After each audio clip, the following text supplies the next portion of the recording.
मुंबई दिल्ली राष्ट्रीय महामार्गावर शनिवारी सकाळी घडलेल्या भीषण अपघाताने आंबेगाव आणि जुन्नर तालुका हादरला आहे. दुग्धजन्य पदार्थ घेऊन मनसरहून दिल्लीकडे निघालेला टेम्पो मध्य प्रदेशातील मंदसौर जिल्ह्यातील आमली येथे पुलावरून तब्बल 25 ते 30 फूट खोल दरीत कोसळला.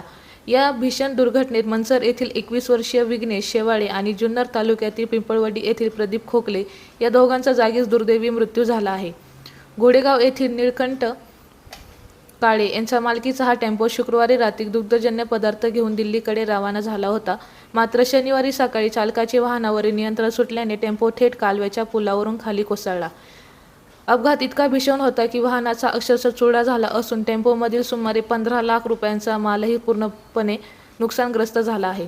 या दुर्घटनेत मृत्युमुखी पडलेला विघ्नेश शेवाळे हा आदर्श गाव कुरवंडीचे ग्रामविकास अधिकारी अशोक शेवाळे यांचा मुलगा होता. विशेष म्हणजे आज सकाळीच विघ्नेशने आपल्या आईशी मोबाईलवर संवाद साधला होता.